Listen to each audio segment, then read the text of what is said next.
नमस्कार। मंडी.com में आपका स्वागत है। मैं हूं भुवन भास्कर। मंडी.com में एक बार फिर हम हाजिर हैं लेकर खेती और किसानी की बातें।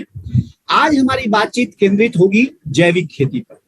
जैविक खेती पर वैसे तो हम पहले भी काफी बातचीत मंडी.com में करते रहे हैं, लेकिन आज की बातचीत का जो खास पहलू होगा वो ये होगा कि हमारी बातचीत होगी जैविक खेती से आने वाले जो उत्पाद हैं उनकी मार्केटिंग पर।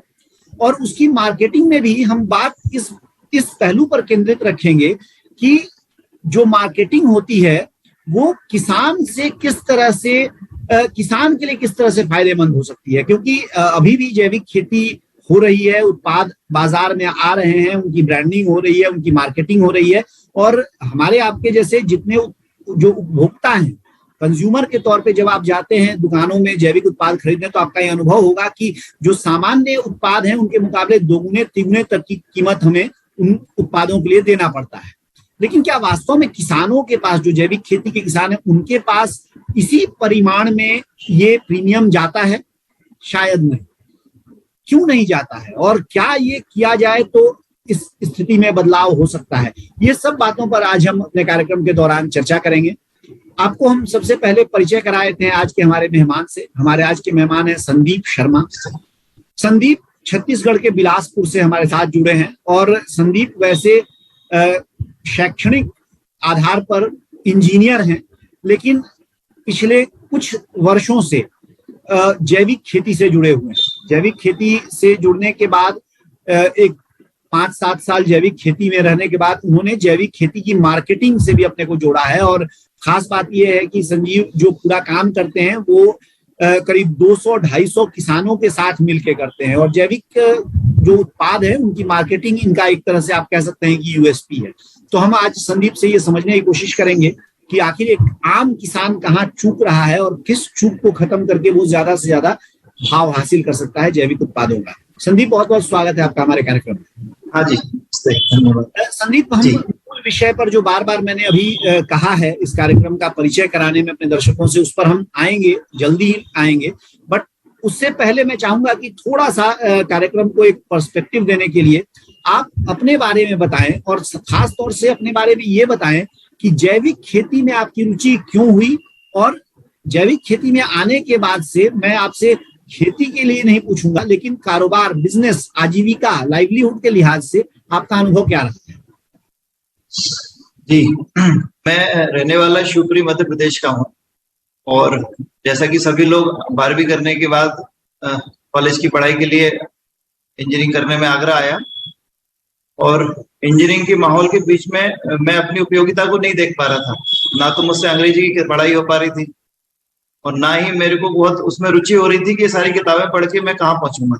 उसी बीच में अब्दुल कलाम जी के स्टेटमेंट अखबारों के माध्यम से मैं पढ़ता था, इंजीनियरिंग ग्रेजुएट्स गाँव में लौट जाएं और सेल्फ एम्प्लॉयमेंट करें, हमारी यूनिवर्सिटियां रोजगार देने में सक्षम नहीं है, ऐसा कलाम जी लगातार बोलते थे, जिनको मैं अखबार में पढ़ता था। उस बीच में ये मन हुआ कि 2020 तक भारत को विकसित राष्ट्र बनाना है। ये वाला विचार से मैं लगा कि कुछ मेरी उपयोगिता हो सकती है कि मैं इस दिशा में कुछ सोचूं। तो मुझे ये बताइए कि जो जैविक खेती आपने शुरू की वो कैसे शुरू की, क्योंकि आपने बताया कि आपका बैकग्राउंड खेती का नहीं था, तो आप खेत आपके पास कहाँ से आए? क्या वो आपको पैतृक खेत था या आपने उसको लीज पर लिया? किन किन चीजों की आपने खेती शुरू की और शुरुआती मुश्किलें क्या रही? आपको अच्छा लगेगा कि जब मैं अस्थमा ठीक हुआ वो मेरा आयुर्वेद से ठीक हुआ। मेरा पहली बार ध्यान गया कि ये जो जीवन शैली है ये ठीक नहीं है।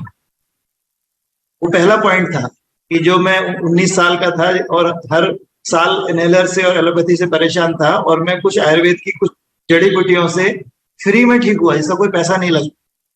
वो एक टर्निंग पॉइंट था कि जब मैं स्वस्थ हो पाया तो हिम्मत आई कि जीवन शैली में बदलाव करना जरूरी है। एक ये पॉइंट था। और 10 साल की वो जर्नी, जहाँ अलग अलग गाँव में रुकना और उन लोगों को संग में कुछ सीखने की कोशिश करना, जिसमें गौपालन, मधुमक्खी पालन, और लगातार लोगों की प्रॉब्लम को देख रहा था कि सभी लोग शहरी जो गांव में रह के काम कर रहे हैं, इनकी कॉमन प्रॉब्लम है।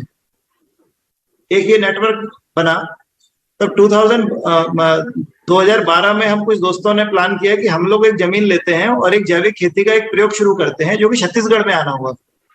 तो 2002 से लेके इंजीनियरिंग छोड़ने के बाद 2012 तक की केवल जर्नी है जहां मुझे नहीं पता था कि जैविक खेती का मुझे कोई रोजगार बनाना है या मुझे कोई मैं खेती करनी है या मार्केटिंग करनी है।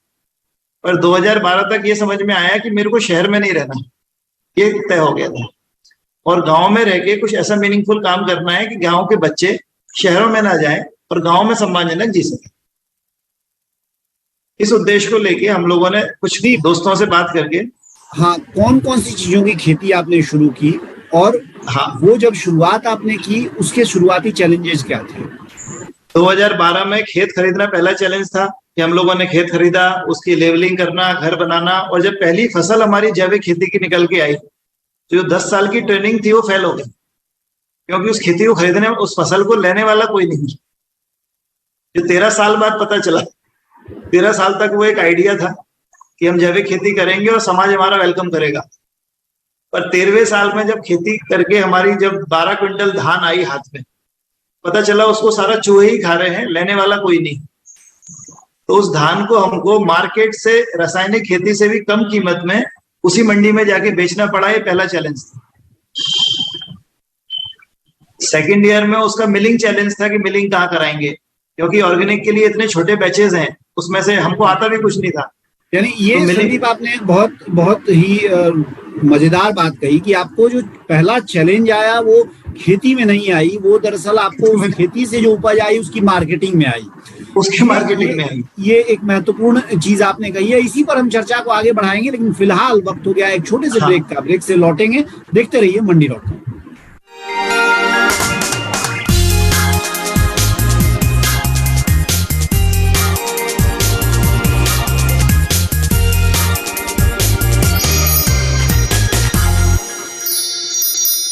एक बार फिर स्वागत है आपका मंडी.com में। हम बात कर रहे हैं आज जैविक खेती की, और जैविक खेती में भी जो जैविक खेती से निकलने वाले उत्पाद हैं उनके मार्केटिंग की। हमारे साथ संदीप शर्मा बने हुए हैं छत्तीसगढ़ के बिलासपुर से। संदीप शर्मा, जिनके बारे में अभी हमने जाना कि वो किसान तो हैं ही लेकिन जैविक खेती के, लेकिन साथ ही एक तरह से अब उद्यमी भी बन चुके हैं, एंटरप्रेन्योर भी बन चुके हैं, क्योंकि वो मार्केटिंग पूरी तरह से किसानों के लिए, अपने लिए भी और अपने साथ करीब 200-250 दूसरे किसानों की भी जैविक उत्पादों की मार्केटिंग का जिम्मा भी खुद उठाते हैं। संदीप, आपने बताया कि जो आपकी सबसे पहली और सबसे बड़ी चुनौती थी वो मार्केटिंग की थी, और ये आप ही की नहीं, मुझे लगता है देश के लगभग हर किसान की कहानी यही है। तो आपने किया क्या, समाधान कहाँ से निकाला? तो जो पहले साल का चैलेंज था उसको सुलझाने की कोशिश की, और यही पता चला है केवल मेरी समस्या नहीं है, जितने भी जैविक खेती करने वाले किसान हैं वो खेती ट्रेनिंग का जो दौर चला है पिछले 5-7 साल में, हजारों लाखों लोगों ने ट्रेनिंग ली है। पर जब एक किसान जब खेती करके उत्पादन को लाता है तो उसकी लागत सामान्यतः दुगनी हो जाती है, क्योंकि वो जो रासायनिक से जो उपज है उसकी तुलना में अभी भी जैविक की उपज आधी है। तो रेट सीधा सीधा 1.5 से 2 गुना उत्पादन के लेवल पे आ जाता है, और उस लागत को देने की समाज की अभी तैयारी नहीं है। ये जो चैलेंज है, तो हम लोगों को ये समझ में आया है कि कैसे हम लोग इस मुद्दे को कनेक्ट कर पाए कि जागरूक व्यक्ति और वो जागरूक किसान, ये दोनों आपस में जुड़े, क्योंकि आम किसान की हिम्मत नहीं है कि जैविक खेती के जो होने वाले नुकसान है उसको झेल सके। तो इस सेक्टर में वही लोग सफल हो पा रहे हैं जो शिक्षित हैं, जिनका कोई कमिटमेंट लेवल है कि हमको सरकार के लिए खेती नहीं करनी है, हमको अपने स्वास्थ्य के लिए खेती करनी है और समाज को स्वस्थ बनाने के लिए खेती करनी है। इस फील्ड में एक तो वही लोग सफल हैं जो शिक्षित हैं और जिनका कमिटमेंट लेवल बहुत ज्यादा है। इस फील्ड में वो सारे लोग फेल हो रहे हैं जो केवल इसमें केवल पैसा देख रहे हैं। तो मार्केटिंग का सॉल्यूशन किस तरह से आपने खोजा? मार्केटिंग के सॉल्यूशन के लिए हम लोगों ने, जो सभी लोग कर सकते हैं, लोगों को फ्री गिफ्ट बांटना, छोटे छोटे मेले लगाना, सोशल मीडिया का यूज करना, वेबसाइट को बनाना। बीच में हमारी हिम्मत टूटी जब 4 साल तक हम लोग लगातार मार्केटिंग में भी फेल हुए। हम लोगों को 4 साल बाद खेती बंद करनी पड़ी। मुझे 1 साल पूरा ब्रेक लेना पड़ा कि हमारी नुकसान सहने की क्षमता खत्म हो चुकी है। लगभग हम लोग जो 50 लाख दोस्तों से लगाए थे, 30-40 लाख रुपए और खर्च कर दिए। मतलब एक्सपेरिमेंट के नाम पे हमारी सारी क्षमता खत्म हो चुकी है, और हम लोगों ने ब्रेक लेके फिर सोचा कि हम क्या करें। देन हम लोगों ने मार्केटिंग को लेके स्पेसिफिक स्ट्रेटेजी बनाई कि हम लोग सीधा सीधा उत्पादन ना करके अब फोकस अपना मार्केटिंग पे करें, और उन सारे लोगों की जो हमारे मित्र हैं जो इस तरह का उत्पादन कर रहे हैं, क्यों ना उनको के उत्पादन को सेल करने में सपोर्ट करें। तो ये आपको अच्छा लगेगा कि हम लोगों ने पहली बार जो फार्मर्स प्राइड के नाम से जो हमारी संस्था ने काम किया कि हर उत्पादन के साथ किसान की पहचान को जोड़ा। यदि हम 1 किलो चावल भी बेच रहे हैं तो वो किसान किस किसान का है, उसका पहचान हमने उस पैकेट पे दिया, ताकि एक किसान को यदि सम्मान के साथ जोड़ना और लोगों को कनेक्टिविटी बना पाना, ये ट्रांसपोर्टिंग के खर्चे हैं, पॉलिथीन के खर्चे हैं, ये बीच में से हटे, क्योंकि जितना भी प्लेटफॉर्म्स है ये बहुत खर्चीले हैं। लगभग सोशल मीडिया के जितना ऑनलाइन प्लेटफॉर्म है, लगभग 40 से 50% तक लागत ये लोग ले जाते हैं। किसान के पास जो आ रहा है, अभी हमारा जो वर्किंग है उसमें 78% हम लोग किसान को रिटर्न कर पाते हैं, और बाकी का जो 22% है वो पॉलिथीन, स्टिकर, ट्रांसपोर्टिंग और कोरियर। लॉकडाउन के बाद से जो भी व्यापार को नुकसान हुआ है, इसमें ट्रांसपोर्टिंग कंपनियों ने अपने चार्ज काफी बढ़ा दिए। तो संदीप मुझे ये बताइए कि जब आपने कहा कि जो पहले 4 साल में आपने जो खेती की वो प्रयोग असफल हुआ, उसमें कौन कौन से उत्पादों की खेती आप कर रहे थे, और क्या उसके असफल होने के पीछे केवल एक यही रीजन था कि आप लोगों को उसका भाव अच्छा नहीं मिल पा रहा था? हाँ, यस, यही रीजन था कि एक तो भाव अच्छा नहीं मिल रहा था। हम लोगों ने विष्णुभोग चावल लगाया, अरहर की दाल, चना और एक सरसों तेल का मिल लगाया हमारे खेत, दलिया की मशीन, आटे की मशीन, लगभग 60-70 तरह के प्रोडक्शन बनाने शुरू किए। पर समाज में उतनी अवेयरनेस नहीं है, लोग बात कर रहे हैं पर रेगुलर मंथली वो उस सामान को परचेज कर सके, वो समय कोरोना के बाद से बढ़ा है। जब हम लोगों ने शुरू किया था तब वो समय भी नहीं था। अभी लॉकडाउन के बाद से लोगों का ध्यान गया है, कोरोना के बाद, कि लोग स्वास्थ्य के प्रति अवेयर हुए हैं, इसके कारण लोगों का ध्यान जा रहा है। तो हम लोगों ने इतना ही किया कि उन फसलों को कनेक्ट करने के लिए लोगों से छोटी छोटी मीटिंग्स करना। पर जो बाद में हमको अभी जो समझ में आता है कि सारी की सोशल मीडिया ब्रांडिंग, इवन हम लोगों ने सबसे प्रीमियम जो लोकेशंस हैं, गोल्फ इवेंट्स हैं, सब कुछ किया। पर जो चैलेंज अब आता है कि छोटे छोटे बैच में होने से एक जैसी क्वालिटी मेंटेन कर पाना, और उस कस्टमर और किसान की कनेक्टिविटी ही सबसे बड़ा चैलेंज अभी दिख रहा है। अभी समाज को भरोसा नहीं हो पा रहा है कि दुगने तिगने दाम देने के बाद भी वो जो प्रोडक्ट है वो जैविक है भी या नहीं। अभी जो सबसे बड़ा सवाल है वो ये है। अब सवाल आपने, क्योंकि क्वालिटी की बात आपने उठाई है, तो क्वालिटी के लिए कई सारे ऐसे ब्रांड हैं, जो कुछ जर्मन ब्रांड भी हैं और अपने जो घरेलू भी, मतलब ब्रांड यानी मुहर जो सर्टिफिकेशन है, जो जैविक का सर्टिफिकेशन करते हैं। तो क्या ये सर्टिफिकेशन आपके जो उत्पाद हैं उन पे आपने लिया है, और अगर आपने लिया है तो फिर क्यों ये विश्वास का संकट क्यों है? क्या सर्टिफिकेशन से भी ग्राहकों को उम्मीद पूरी नहीं बनती है? नहीं बन रही है, क्योंकि अब मार्केट में इतने सारे ब्रांड हो गए हैं, सभी के पास सर्टिफिकेशन हो गए हैं। तो अभी ये जो इशू है कि जो कंफ्यूजन की कि एक एज ए कस्टमर लोग ये नहीं समझ पा रहे हैं कि ये किस ब्रांड का लेना हमारे लिए सही होगा। तो हम लोगों ने इस बीच में जो किया कि आप ब्रांड को बीच में से हटाते हैं, हम डायरेक्ट किसान और कस्टमर को जोड़ने की कोशिश करते हैं। यदि शहर के लोग अपने नजदीकी किसानों के संग संपर्क करते हैं और वो production without packaging, without polythene, कम से कम ट्रांसपोर्ट में वो किसान और ग्राहक यदि जुड़ जाते हैं, तो ये सबसे ज्यादा मुनाफा इसमें किसान को होगा। और यदि किसान का मार्केट शहर में ही खत्म हो जाता है उसका उत्पादन, तो हमारा सब मैक्सिमम मुनाफा किसान को हो सकता है। हम लोग इस थीम पे काम कर रहे हैं। तो ऐसे कितने किसान आपके समूह में हैं, और ऐसे कितने ग्राहकों से आप अभी तक जुड़ चुके हैं जिनको आप सीधे सप्लाई कर रहे हैं? लगभग 250 किसान अभी हमारे संपर्क में हैं, जिनसे हम लोग जिनका उत्पादन ले रहे हैं, और लगभग 1200 से ज्यादा कस्टमर है रेगुलर, जिन फैमिलीज को हम लोग रेगुलर सप्लाई करते हैं। वो सारी फैमिलियां अलग अलग शहरों में हैं, तो हम लोग बिलासपुर में सारे किसानों का सामान इकट्ठा करते हैं और रेगुलर मंथली उनके पैकेजेस के हिसाब से उनको भेज देते हैं। नए लोगों को जोड़ने के लिए सोशल मीडिया, वेबसाइट, इनका भी उपयोग करते हैं। पर इस सबके साथ पहली बार जोड़ने के लिए सोशल मीडिया और वेबसाइट काम करती है, पर सेकंड ईयर में सेकंड टाइम जो है वो ऑर्डर आपकी क्वालिटी, रेट और सर्विस पे डिपेंड करता है। जी बिल्कुल, बिल्कुल सही बात। हाँ, तो मेरे जिस फील्ड में जो भी नए किसान जो काम कर रहे हैं उनके लिए एक लगातार जो फोकस उनका डिजाइनिंग और उस पे है, वो केवल एक कदम काम आएगा। अगले कदम पे हमें रेगुलरिटी और समाज का विश्वास बना के रखना है। जी, ये जो इशू है कि हम लगातार विश्वास बनाए रखें। यानी जैविक में निश्चित तौर पे अगर कोई प्राइस प्रीमियम देने के लिए तैयार है, अगर 1.5 गुना 2 गुना दाम देने के लिए तैयार है, तो सबसे बड़ी जो चीज है वो चाहेगा कि जो गुणवत्ता की विश्वसनीयता उसको मिले, गारंटी मिले। हमारी ये चर्चा जारी रहेगी। फिलहाल लेंगे एक छोटा सा ब्रेक, ब्रेक से लौटेंगे और कुछ और सवाल हम पूछेंगे संदीप शर्मा से जैविक उत्पादों की मार्केटिंग के बारे में। बने रहिए हमारे साथ, देखते रहिए मंडी डॉट।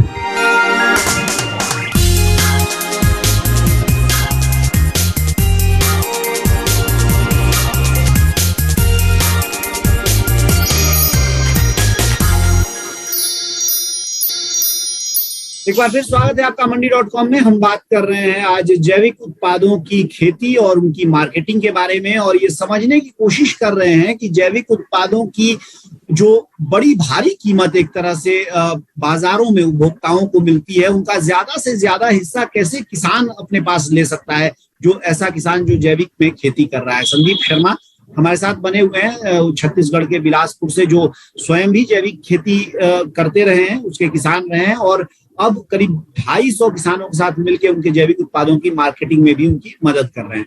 संदीप, एक बात तो विश्वसनीयता की हो गई, दूसरी बात नए ग्राहकों को खोजने की हो गई, जो कस्टमर बेस बढ़ाने की बात हो गई। तीसरी एक बात जो ये विश्वसनीयता से ही जुड़ी हुई है, वो मैं आपसे थोड़ा समझना चाहता हूं, क्योंकि बहुत बार कहा जाता है ना कि कुछ गेहूं के दाने स्वस्थ गेहूं में कुछ सड़े दाने भी होते हैं। मतलब जब आप किसानों के साथ काम करते हैं तो कुछ किसान ऐसे हो सकते हैं जो आपकी समूह की विश्वसनीयता का फायदा उठाते हुए कुछ अपना लाभ बढ़ाना चाहें अनुचित तरीकों से। उससे कुल मिला के आपके समूह की विश्वसनीयता खराब होने का डर है और आपकी मार्केटिंग का जो पूरा इनिशिएटिव है, जो पूरा एक तरह से मोमेंटम है, वो खत्म हो सकता है। तो इसके लिए आपने क्या उपाय किए हैं? कैसे आप ये इंश्योर करते हैं कि जो माल आप लें वो बिल्कुल सही हो, जैविक हो और सही गुणवत्ता का? हम लोगों के साथ संयोग ये हुआ कि जो 10 साल की यात्रा हुई तो लगभग सभी किसानों के खेत पे मेरा रहना हुआ, उनसे मिलना हुआ है। तो पहला चैलेंज तो ये है कि अननोन किसानों से हम लोग लेते ही नहीं है सामान। जिस किसान का हम लोग फिजिकली उसका खेत देखा हुआ हो और उससे चर्चा के दौरान उसकी मानसिकता का हमको पता हो, ये पहला टेस्टिंग है। जो भी करने वाला सही किसान होगा उसके पास जानकारी ठोस होती है। इस तरह से हम लोग पहले टेस्टिंग करते हैं। फाइनली उसके बाद जो उसका प्रोड्यूस है, उसका हर बैच को जो हम परचेज करते हैं वो NABL लैब के थ्रू, जो भारत सरकार का एक सिस्टम है गुणवत्ता का जांचने का, तो हर बैच को हम लोग टेस्ट करके देख लेते हैं कि जो बैच परचेज हुआ है उसमें केमिकल है कि नहीं।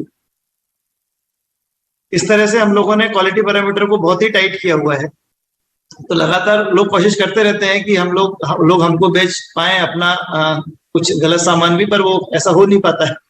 इसमें एक ये तो हो गया जो आप करते हैं, लेकिन इसके साथ ही संदीप, मैं थोड़ा अगर आपसे ये समझना चाहूं कि एक कोई किसान अगर किसी के पास समूह नहीं है, अगर किसी ने मान लीजिए कि कोई ग्रुप नहीं बनाया हुआ है या किसी जैविक FPO से नहीं जुड़ा हुआ है, क्या उसके पास भी ऐसे कुछ अवसर हैं जिससे कि वो अपनी जैविक खेती को मुनाफे की खेती में बदल सकता है? या एक तरह से आप कहेंगे कि ये पूर्व शर्त है कि ज्यादा किसानों को एक साथ आना ही चाहिए और बिना समूह में गए जैविक खेती को फायदे का बनाना मुश्किल है? नहीं, ऐसा नहीं है। एक भी किसान जो जागरूक है वो आराम से इसको कर सकता है। उसको हिम्मत, शुरू में ये मार्केट इतना स्लो है, जागरूकता की कमी है, तो अपनी हिम्मत बनाए रखना है और लगातार लोगों से अवेयर करके लोगों से बातचीत करके एक 5 एकड़ के किसान को 20 परिवार भी यदि मिल जाए, 1 एकड़ का किसान ज्यादा से ज्यादा 4 परिवारों का पूर्ति नहीं कर सकता है, तो घबराने की बात नहीं है। यदि 1 एकड़ का किसान है तो 4 फैमिली ढूंढना उसके लिए बहुत आसान है। उन 4 परिवारों से बैठ के बात करें कि आपका सब्जी, दूध या अनाज मैं पैदा कर दूंगा। यानी कुल मिलाकर ये है कि जैविक उत्पादों की मार्केटिंग का जो की है वो डायरेक्ट मार्केटिंग है। जब तक आप डायरेक्ट मार्केटिंग में नहीं आएंगे तब तक आप उसको सही उसकी प्राइसिंग नहीं आप पा सकते हैं। हाँ, सही प्राइसिंग आप किसान नहीं पा सकते, ये अच्छा, उसका क्लू है। लागत के बारे में आपका अनुभव क्या रहा है? जैविक खेती की लागत और उसका उत्पादन, इसका जो अनुपात है, इसको आप कैसा पाते हैं? क्योंकि कई लोगों का ये मानना है कि जब आप जैविक खेती में जाते हैं तो वहां उत्पादन आपका कम हो जाता है। हाँ, कुछ उपजाऊ जमीनों को छोड़ के अधिकांश का तो ऐसे ही उत्पादन कम होता है, क्योंकि यूरिया और जो भी केमिकल हैं ये तेजी से काम करते हैं और अनाज का वेट बढ़ा देते हैं, मात्रा बढ़ा देते हैं। मात्रा बढ़ने से न्यूट्रिशन वैल्यू तो बढ़ती ही नहीं है, पर प्रोडक्शन बढ़ जाता है। तो ये थे संदीप शर्मा जो बता रहे थे जैविक खेती के उत्पादों की मार्केटिंग के बारे में। और कुल मिलाकर दो बातें अगर सार संक्षेप में बिंदुओं में रखना हो तो मैं कहूंगा कि संदीप ने जो बातें कही हैं उसमें एक बात तो यही है कि आप अगर समूह में आकर खेती करते हैं तो उसका फायदा आपको ये होता है कि जो मुश्किलें आती हैं खेती के समय में, खेती के दौरान, उससे आप निपटने के लिए बेहतर आप इक्विप्ड होते हैं, बेहतर आपके पास संसाधन और क्षमता होती है, चाहे वो जानकारी के लेवल पर हो या दूसरे जो फिजिकल रिसोर्सेज हैं उनके लेवल पे हो। और जो दूसरी बात है वो ये है कि अगर आप मार्केटिंग में जब जा रहे हैं तो डायरेक्ट मार्केटिंग को पकड़िए, सीधे तौर पे आप उपभोक्ता से संपर्क कीजिए और उनको अपना एक तरह से भरोसा जीतिए उनको आप अपने खेतों पे लेके आइए, आप उनको अपने उत्पाद दिखाइए और फिर धीरे धीरे कस्टमर बेस बढ़ाइए। वहीं से आपको जैविक उत्पादों की खेती का सही फायदा मिल सकता है। इन्हीं बातों के साथ मंडी.com से अब मुझे दीजिए इजाजत। अगले हफ्ते हम फिर आएंगे किसी एक ऐसे ही बहुत ही सामान्य किसी ऐसे विषय पर चर्चा करने जो आप सबको पता है, लेकिन फिर भी आपके मन में उसको लेकर बहुत सारे सवाल हैं। उन सवालों का जवाब हम जानेंगे अपने विशेषज्ञ के साथ। फिलहाल मंडी.com से दीजिए मुझे इजाजत, लेकिन बने रहिए हमारे साथ, देखते रहिए डीडी किसान, क्योंकि डीडी किसान पर खबरों और कार्यक्रमों का सिलसिला जारी है। आपकी राय हमारे लिए बहुत महत्वपूर्ण है। आप हमारे टोल फ्री नंबर पर कॉल कर सकते हैं और अपनी राय दे सकते हैं। साथ ही आप ईमेल के जरिए भी हमें अपनी राय दे सकते हैं। हमारा ईमेल पता है ncdexmandi@gmail.com।